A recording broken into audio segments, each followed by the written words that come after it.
News కు స్వాగతం. ఈనాటి ముఖ్యాంశాలు వార్తల్లోని వివరాలు. బైరెడ్డిపల్లి మండలంలోని లక్కనపల్లి పంచాయతీ పరిధిలో ఇంటింటికి తెలుగుదేశం బాబు షూరిటీ భవిష్యత్తుకు గ్యారంటీ కార్యక్రమంలో భాగంగా మాజీ మంత్రి అమర్నాథ్ రెడ్డి పర్యటించారు. మున్సిపల్ కార్మికుల సమస్యల పరిష్కారం కోసం చేస్తున్న సమ్మె 5వ రోజుకు చేరుకుంది. ఈ సందర్భంగా జగన్మోహన్ రెడ్డి ప్రభుత్వం మున్సిపల్ పారిశుద్ధ్య కార్మికులకు చెవిలో పువ్వులు పెట్టారని ఏఐటీయూసీ చిత్తూరు జిల్లా నాయకులు తీవ్ర విమర్శలు చేశారు.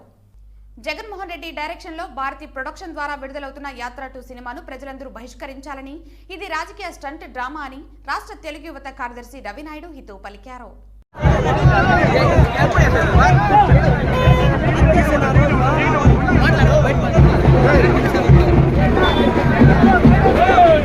ఈ సందర్భంగా ఆయనకు ఘన స్వాగతం లభించింది. లక్కనపల్లిలో భారీ గజమాలతో ఆయనను సత్కరించడంతో పాటు పూల వర్షంతో ముంచెత్తారు. ఈ సందర్భంగా పార్టీ జెండాను ఆవిష్కరించిన అనంతరం ఆయన వైకాపా ప్రభుత్వంపై విమర్శలు గుప్పించారు. 4.5 ఏళ్ల జగన్ పాలనపై ఆయన ప్రజలకు వివరించడంతో పాటు భవిష్యత్తులో తెలుగుదేశం పార్టీ చేపట్టబోయే కార్యక్రమాలను ఆయన తెలియజేశారు.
చాలు బాబు చాలమ్మా ప్లీజ్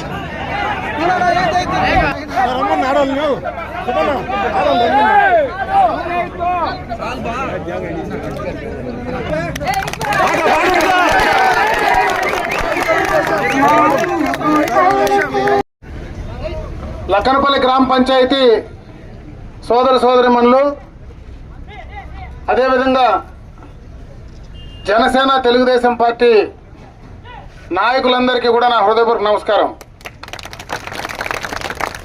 ఈరోజు ఇంటింటి తెలుగుదేశం పార్టీ కార్యక్రమంలో భాగంగా ఇక్కడ ఈ గ్రామ పంచాయతీకి రావడం, ఈ గ్రామ పంచాయతీలో ఈ కార్యక్రమానికి అపూర్వమైనటువంటి స్వాగతం పలికినటువంటి గ్రామ పంచాయతీ నాయకులందరికీ కూడా నా హృదయపూర్వకంగా నమస్కారం తెలియజేస్తున్నా. ఈ కార్యక్రమం యొక్క ముఖ్య ఉద్దేశం ఈ 4.5 సంవత్సరంలో ఈ ప్రభుత్వం చేసినటువంటి ప్రజా వ్యతిరేక విధానాలు కానీ, అవినీతి కార్యక్రమాలు కానీ, చేసినటువంటి పనులు ఏమైనా ఉంటే అవి ఏందో ఈ ప్రజలను అడిగి తెలుసుకుందామని చెప్పి సందర్భంగా కూడా ఈ కార్యక్రమాన్ని తీసుకురావడం జరిగింది. ఈరోజు రాష్ట్రం మొత్తం కూడా జగన్ రెడ్డి పాలనలో పూర్తిగా కూడా అభివృద్ధి అనేది మచ్చుకైనా కూడా కనపడడం లేదు. రాష్ట్రం మొత్తం పక్కన పెడితే ఇదే లక్కనపల్లి గ్రామ పంచాయతీలో, ఎందుకంటే నేను రాష్ట్ర విషయాలు దేశ విషయాలు మాట్లాడదలుచుకోలే, ఈ లక్కనపల్లి గ్రామానికి సంబంధించినటువంటి విషయాలే ఈ సందర్భంగా మీ దృష్టికి తెచ్చే ప్రయత్నం చేస్తున్నా. ఈ 4.5 సంవత్సరంలో ఈ గ్రామ పంచాయతీలో ఈ ప్రభుత్వం చేసినటువంటి అభివృద్ధి కార్యక్రమాలు ఏమైనా ఉన్నాయనేది ఒక్కసారి ఆలోచించుకోమని చెప్పి ఈ సందర్భంగా ఈ గ్రామస్తులందరూ కూడా తెలియజేస్తాం. జగన్మోహన్ రెడ్డి వ్యవహార శైలి కూడా ఒకసారి చూడండి. గతంలో ఎప్పుడూ కూడా ఈ ఏ ముఖ్యమంత్రి ఇంత దారుణంగా పనిచేసినటువంటి సందర్భం లేదు. ఈరోజు ఎవరైనా గట్టిగా మాట్లాడితే వాళ్ళపైన కేసులు పెడతారు, బెదిరిస్తారు. చంద్రబాబు నాయుడు లాంటి వ్యక్తిపైనే ఈరోజు దాదాపు 55 రోజులు చెయ్యని నేరానికి జైల్లో పెట్టినటువంటి జగన్మోహన్ రెడ్డి నాలాంటి వాడిపైన ప్రజల కోసం మరి ఏదైనా ప్రభుత్వంలో చేసేటువంటి తప్పులు ఎత్తి చూపితే దాదాపు 35 కేసులు ఈ రోజు నా పైన రిజిస్టర్ చేసినారు. దాదాపు 307 కేసులు, ఆర్మ్స్ యాక్ట్ కేసులు పెట్టి 2-3 నెలలు ఇండ్లకు రాకుండా వాళ్ళు సునకానందం పొందేటువంటి పరిస్థితి ఈ రోజు ఈ ప్రభుత్వంలో ఉంది. ఇటువంటి మూర్ఖపు నాయకత్వం, మూర్ఖపు ప్రభుత్వాన్ని ఖచ్చితంగా కూడా తరిమి కొట్టాల్సినటువంటి పరిస్థితి ఉంది. నేను ఒకటే యువకులకు అందరికి తెలియజేసుకుంటున్నా, ముఖ్యంగా కూడా రేపు రాబోయే కాలంలో యువకుల భవిష్యత్తు మొత్తం కూడా నాశనం చేయడానికి జగన్ రెడ్డి విధానాలు ఉన్నాయి.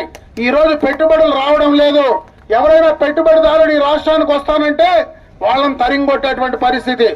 అంతెందుకు మన పక్కనే, మీరు ఈ పక్కనే చూడొచ్చు, గత ప్రభుత్వంలో చంద్రబాబు నాయుడు గారి నాయకత్వంలో 4 రోడ్లలో మీరు పోయే చోటనే గత ప్రభుత్వంలో నేను మంత్రిగా ఉండేటప్పుడు అంతకు ముందు 4 రోడ్లు ఎట్లుండింది, ఆ 2-3 సంవత్సరాల్లో ఈ రోజు 4 రోడ్లలో ఎన్ని పెట్టుబడులు వచ్చినాయి, ఈ ప్రాంతంలో ఎంతమందికి ఉపాధి అవకాశాలు వచ్చినాయి. ఈ రోజు మీరు వచ్చిన తర్వాత కనీసం అక్కడ ఏదైనా ఒక ఇండస్ట్రీ అయినా తీసుకొచ్చే పరిస్థితి ఉన్నారా? మిమ్మల్ని నమ్మి ఎవరైనా పెట్టుబడులు పెట్టేటువంటి పరిస్థితి ఉందా? ఆలోచించుకోమని చెప్పి సందర్భంగా తెలియజేసుకుంటున్నా. మానసిక దౌర్బల్యంతో ఈ రోజు జగన్మోహన్ రెడ్డి గారు పాలన సాగిస్తా ఉన్నారు. కనీసం వాళ్ళ శాసనసభ్యులకి, మంత్రులకు ఇంటర్వ్యూలు ఇవ్వవు. నీ సొంత చెల్లెలు ఈ రోజు నీతో లేదు. నీ సొంత చిన్నాన్న చనిపోయి మర్డర్ అయితే ఎందుకు జరిగిందో ఆలోచించుకొని చేసేటువంటి పరిస్థితి ఈ రోజు ఉందా అని అడుగుతా ఉన్నా. ఇంత దారుణంగా మరి ఈ రోజు వ్యవహారాన్ని నలిపేటువంటి ఇటువంటి ముఖ్యమంత్రి మనకు అవసరమా? ఈ 4.5 సంవత్సరాల్లో ఒక రాష్ట్రానికి రాజధాని ఫలాని ఊరని చెప్పుకోలేకుండా ఉండేటువంటి దౌర్భాగ్యపు ముఖ్యమంత్రి ఎవరైనా భారతదేశంలో ఉన్నారంటే అది జగన్మోహన్ రెడ్డి పేరు ఒకటే కనపడుతుందని చెప్పి ఈ సందర్భంగా తెలియజేసుకుంటున్నా. ఇంత దారుణంగా అటు యువకుల్లో భవిష్యత్తును నాశనం చేస్తా ఉన్నావు, అన్ని వర్గాలు నాశనం చేస్తా ఉన్నావు, అందరినీ కూడా ఇబ్బందులు పెడతా ఉన్నావు. ఏ గ్రామంలోనూ ఈ రోజు అభివృద్ధి కార్యక్రమాలు కనపడటం లేదు. ఓట్లు వేసుకున్న వాళ్ళు ఎక్కడున్నారో కనపడటం లే. ఈ రోజు వార్డు మెంబర్ నుంచి, గ్రామ పంచాయతీ నుంచి MPTC, MPP, ZPTC, MLA, MP, ముఖ్యమంత్రి, మంత్రి అందరూ వైఎస్ఆర్ కాంగ్రెస్ పార్టీ నాయకులే. వేరే ప్రతిపక్షమోడే ఈ రాష్ట్రంలో లేడు. మీకు ఇంత పెద్ద మ్యాండేట్ ఇస్తే ప్రజలకు ఇంత దరిద్రమైనటువంటి పాలన అందించినటువంటి పరిస్థితి ఈ జగన్మోహన్ రెడ్డి గారికి ఒకరికే దక్కుతుంది. నేను అందుకే తెలియజేసుకుంటున్నా, ఖచ్చితంగా ఈ పాలనను, ఈ జగన్మోహన్ రెడ్డిని ఈ రాష్ట్రం నుంచి రాజకీయంగా తరిమి కొట్టాల్సినటువంటి పరిస్థితి ముఖ్యంగా కూడా యువకుల పైన ఉంది. ఈ రాష్ట్రం బాగుపడాలంటే చంద్రబాబు నాయుడు లాంటి అనుభవం కలిగినటువంటి వ్యక్తి, చంద్రబాబు నాయుడు గారి వంటి విజన్ ఉండేటువంటి వ్యక్తి మళ్ళా ఈ రాష్ట్రానికి ముఖ్యమంత్రి అయితే తప్పించి మనకు భవిష్యత్తు లేదనే విషయాన్ని దయచేసి అందరూ గమనించండి.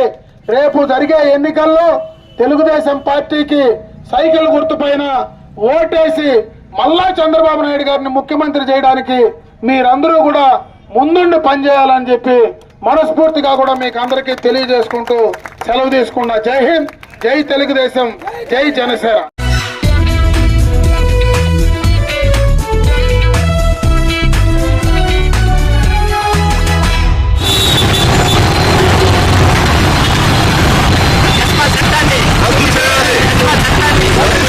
ఈ సందర్భంగా సందర్భంగా ఏఐటీయూసీ జిల్లా గౌరవ అధ్యక్షులు నాగరాజు మాట్లాడుతూ గత ప్రభుత్వంలో ప్రతిపక్షంలో ఉన్న జగన్మోహన్ రెడ్డి పాదయాత్రలో ఒక్కసారి నాకు అవకాశం ఇవ్వండి, నేను అధికారంలోకి వస్తే మున్సిపల్ పారిశుద్ధ్య కార్మికుల సమస్యలను పరిష్కరిస్తాం, పర్మనెంట్ చేస్తామని, వేతనాలు పెంచుతామని హామీ ఇచ్చి పదవీ కాలం పూర్తి కావస్తున్నా ఇంతవరకు సమస్యను పరిష్కరించకుండా మున్సిపల్ పారిశుద్ధ్య కార్మికులకు, ఇంజనీరింగ్ కార్మికులకు జగన్మోహన్ రెడ్డి ప్రభుత్వం చెవిలో పువ్వు పెట్టి దగా చేసిందని తీవ్రంగా విమర్శించారు.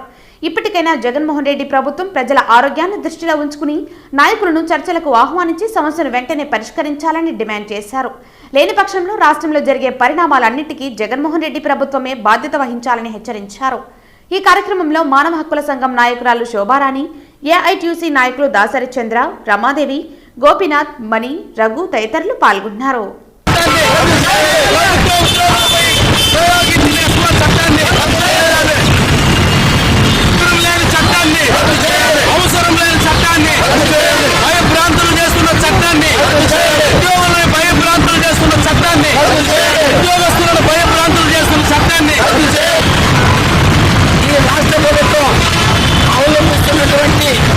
కార్మిక వ్యతిరేక విధానాలకు నిరసనగా ఈరోజు మహాత్మా గాంధీ విగ్రహం వద్ద ప్రభుత్వం ఏదైతే అంగన్వాడీ కార్యకర్తలు గత 27 రోజులుగా వాళ్ళ న్యాయమైన సమస్యల కోసం వాళ్ళు సమ్మె చేస్తూ ఉంటే ఈరోజు అంగన్వాడీ కార్యకర్తల సమస్యలను పరిష్కరించకపోగా వారి యొక్క కష్టాన్ని శ్రమను దోచుకున్నటువంటి జగన్మోహన్ రెడ్డి ప్రభుత్వం వాళ్ళ భయప్రాంతులు చేయడానికి ఈరోజు ఉన్న బలంగా బ్రిటిష్ ప్రభుత్వంలో ఉన్నటువంటి నాడుగా ఈరోజు ఎస్మా చట్టాన్ని ప్రయోగించి జీవో నంబర్ను విడుదల చేసి భయప్రాంతులు చేయడం చాలా దుర్మార్గ చర్యలు చూడే సందర్భంగా తెలియజేస్తున్నాం.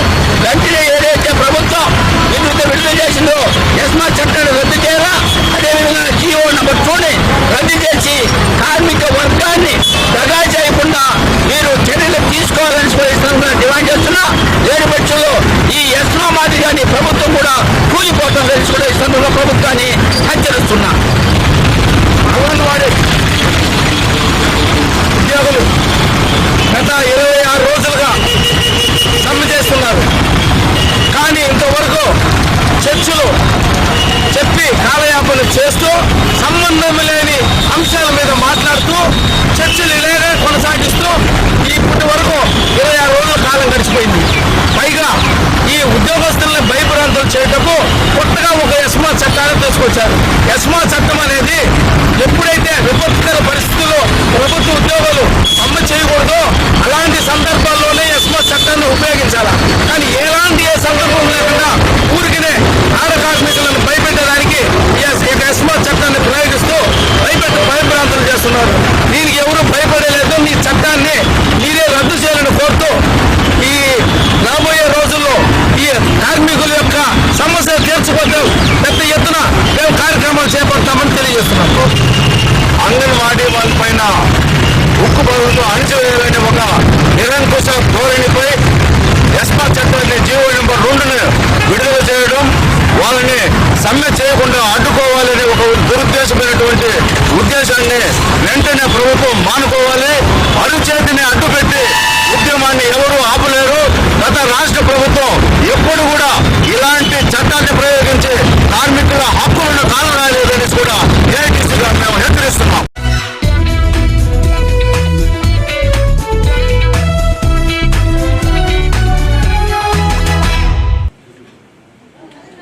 ఓకే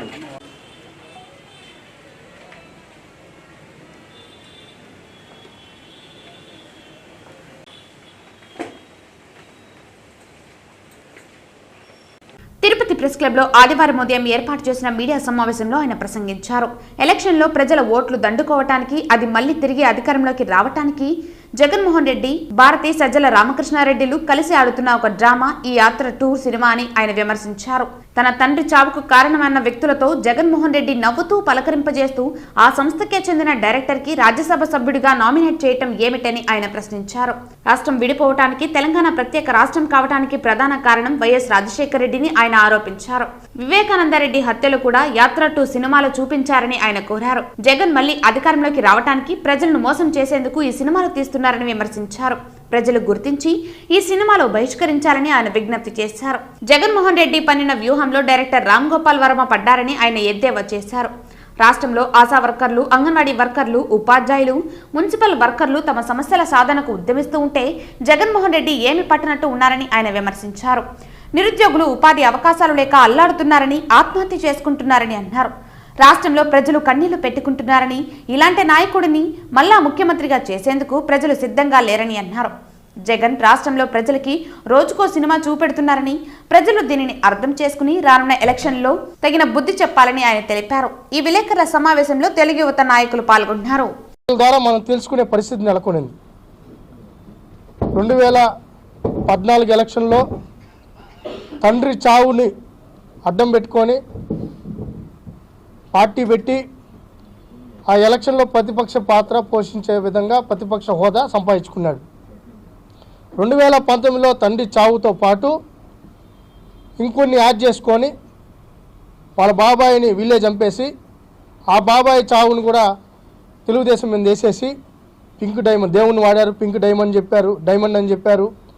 తర్వాత కులాలు పేరు తీసుకొని వచ్చారు. లాస్ట్కి అవి చూసి అవి ఏవీ లేవు. యాత్ర సినిమా 2019 ఫిబ్రవరిలో యాత్ర సినిమా రిలీజ్ చేశారు. దాంట్లో రాజశేఖర రెడ్డి గారి పాదయాత్ర, ఆయన ప్రజలతో ఎలా మమేకమైనారు ఏంటనేది చూపించారు. దాంతోపాటు కొన్ని కల్పితాలు కూడా చేశారు. అయితే మేము సరే రాజశేఖర రెడ్డి గారి సినిమా ఇంక దాని గురించి మనం మాట్లాడితే బాగుండదు. ఆ రోజు విద్యుత్ సంస్కరణలు తీసుకొని వచ్చిన చంద్రబాబు నాయుడు గారు. ఈరోజు 24 గంటల కరెంటు ఉందంటే అది చంద్రబాబు నాయుడు గారు పుణ్యమాని. కానీ ఆ రోజు అసలు మొత్తం రైతాంగానికి రాజశేఖర రెడ్డి గారు ఏ విధంగా అని చెప్పి చంద్రబాబు నాయుడు గారు ప్రభుత్వం మీద దుమ్మెత్తి పోశారు. సరే సినిమా రిలీజ్ చేసుకున్నారు. ఆ సినిమా ఆడిందో ఆడకపోయిందో, ఎందుకంటే ఆ డబ్బు ఏదో మొత్తం అప్పుడున్న సమాచారం ప్రకారం జగన్మోహన్ రెడ్డి ఆ రోజు లోటస్ పాయింట్లో ఉన్నాడు, ఈరోజు తాడేపల్లి కొంపలో ఉన్నాడు. ఆ రోజు లోటస్ పాయింట్లో ఇదే నిర్మాతల్ని, ఆ మహావీర్ ఎవరైతే డైరెక్టర్ ఉన్నారో వాళ్ళందరితో మాట్లాడుకొని ఆ డబ్బు అంతా అతనే సెటిల్ చేశారని చెప్పి ఇండస్ట్రీ టాక్. ఇప్పుడు యాత్ర 2 సినిమా ట్రైలర్ మొన్న రిలీజ్ అయింది. ఈ యాత్ర 2 సినిమా ట్రైలర్లో రాజశేఖర్ రెడ్డి గారి మరణం, జగన్మోహన్ రెడ్డి గారు ఒక వీరుడు, అరవీర భయంకరుడు, మొత్తం త్యాగం చేసి తెగించిన వ్యక్తి, వివేకానందులాగానో గౌతమ్ బుద్ధుల్లాగానో ఏదో చూపించే ట్రైలర్ రిలీజ్ చేశారు. నేను యాత్ర 2 డైరెక్టర్ని, ప్రొడ్యూసర్ని మేము అడుగుతున్నాం, అయ్యా మీరు ఇచ్చిన ట్రైలర్లో రాజశేఖర్ రెడ్డి గారి మరణానికి కారణం ఆ రోజు కాంగ్రెస్ పార్టీతో కూడా రిలయన్స్ సంస్థ యాజమాన్యం సంబంధించి ఆపాదించి ఆ రోజు వాళ్ళే కుట్ర అని చెప్పి వాళ్ళే చెప్పారు. ఈ జగన్మోహన్ రెడ్డి, షర్మిల గారు, వాళ్ళ తల్లి విజయమ్మ గారు మాట్లాడిన మాటలు మేం కాదు, ఆ రోజు నేషనల్ మీడియాలో వీళ్ళు మాట్లాడిన మాటలు ఆ రోజు వచ్చింది. మరి ఆ రోజు ఆ మాటల తర్వాత వైసీపీ సంబంధించిన ఎవరైతే ఉన్నారో వాళ్ళ నాయకులందరూ కూడా రిలయన్స్ మాటల మీద ధ్వంసం చేసేశారు. తిరుపతిలో కూడా చెవిరెడ్డి భాస్కర్ రెడ్డి గారు, కరుణాకర్ రెడ్డి గారు అనుచరులు మొత్తం పోయి తిరుపతిలో కూడా ధ్వంసం చేశారు. ఆ ధ్వంసం చేసిన ఫోటో నేషనల్ మీడియాలో ఆ రోజు ప్లే అయింది, మన స్టేట్ మీడియాలో కూడా వచ్చింది. దాని తర్వాత ఎవరైతే మా తండ్రికి హెలికాప్టర్ అరేంజ్ చేసి చావు కారణం అని చెప్పి వీళ్ళు చెప్పుకొని ఎలక్షన్ చేసుకున్నారో ఆయనతో కలిసి ఎలా నవ్వుకుంటున్నాడో చూడండి. ఇక్కడ పాల్గొట్టి అధికారంలోకి వస్తానే పక్కపక్క నవ్వుకుంటున్నారు. ఆయన నవ్వుకునేది ఆయన చూడండి ఒకసారి బాగా. అసలు తండ్రి చావు కారణమైన వ్యక్తి అని చెప్పిన ఆయనతో ఏ విధంగా ఆయన ముచ్చటిస్తున్నారో ఆ నవ్వులో తండ్రి అంటే ఇదేదో మళ్ళీ మేము చెప్తే అది వేరే విధంగా అవుతుంది. మాకు తండ్రి కొడుకుల గురించి ఇంకో విధంగా మాట్లాడేది మాకు చేత కాదు. వాళ్ళ ప్రభుత్వానికి ఆ సజ్జల రామకృష్ణారెడ్డికి ఎట్టంటే అట్ట మాట్లాడేస్తారు, అది వేరే విషయం అనుకోండి. ఆ కోడళ్ళని పనికిమాల వాళ్ళంతా ఉన్నారు, మాకు అది చేత కాదు. సంస్కారం మాకు అడ్డొస్తూ ఉంది. రామ్ గోపాల్ వర్మ వ్యూహం. ఒరే రామ్ గోపాల్ వర్మ, నీది కాదు ఆ సినిమా పేరు వ్యూహం, జగన్మోహన్ రెడ్డి వ్యూహం. ఆ వ్యూహంలో నువ్వు ఒక అయిపోయినావు, బలైపోయినావు. నిన్ను ముందు పెట్టి నీకేదో ఒక చిల్లరేసి నీ దగ్గర సినిమా చేయించేసి, కానీ వాళ్ళ అసలు సినిమా యాత్ర 2. కానీ నువ్వు ఒక పిచ్చోడు కదా, ఒక ఎర్రోడు కదా, నిన్ను ముందుకు తీసుకొని వచ్చి ఇది ఒక భూత సినిమా లాగా ప్రజలందరినీ ఈ సినిమా వైపు డైవర్ట్ చేసి అసలు సినిమా రిలీజ్ చేయాలని చూస్తున్నారు. మేము ఒకటే అడుగుతున్నాం, యాత్ర 2 సినిమాని ప్రజలందరూ కూడా బహిష్కరించాలి. ఇది కల్పిత కథ, ఇది ఒక అభూత కథ, ఒక డ్రామా కథ. ఈ డ్రామా కథకు ఈ యాత్ర సినిమాకు నిజ జీవితంలో జరుగుతూ ఉండేకి ఏ సంబంధం లేదు. ఈ యాత్ర 2 అనేది జగన్మోహన్ రెడ్డి యొక్క డైరెక్షన్లో భారతీ గారి యొక్క ప్రొడక్షన్లో వస్తున్న సినిమా కాబట్టి ఈ యాత్ర 2 సినిమాని ఈ అభూత కల్పనతో కూడా ప్రజలను మభ్యపెట్టడానికి, ప్రజలను మోసం చేయడానికి, ప్రజల్ని మళ్ళీ నైవంచం చేసి ఓట్లు వేయించుకోవడానికి, మళ్ళీ అధికారంలోకి రావడానికి ఇలాంటి స్టంట్స్ అన్నీ తీసుకొని వస్తారు. ఈ యాత్ర 2 సినిమా అనేది పూర్తిగా ప్రజలు కూడా దాన్ని పక్కన పెట్టాలి. దాంట్లో ఏదో క్లిప్పింగ్లు తీసుకొని మంచి మ్యూజిక్ డైరెక్టర్ని పెట్టి మంచి కమర్షియల్ యాంగిల్తో సినిమా తీసేస్తే నిజం అనుకోని నమ్మేస్తే మళ్ళా మోసపోతాం. కాబట్టి ఈ యాత్ర 2 సినిమాని ప్రజలందరూ కూడా బహిష్కరించాలి.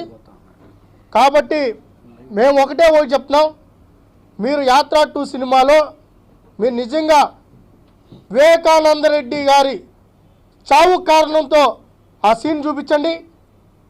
జగన్మోహన్ రెడ్డి గారి తండ్రి ఎవరైతే చనిపోయారో ఆ రోజు చనిపోయినప్పుడు రిలయన్స్ సంస్థ మీద, యాజమాన్యం మీద మీరు అబాండాలు వేశారు. మళ్ళీ ఎందుకు రాజ్యసభ మెంబర్ ఇచ్చారో ఆ సీన్ కూడా చూపించండి. ఆ సీన్తో పాటు జగన్మోహన్ రెడ్డి అవలంబిస్తున్న విధానాలు కూడా చూపించాలని చెప్పి మేము తెలియజేసుకుంటున్నాం.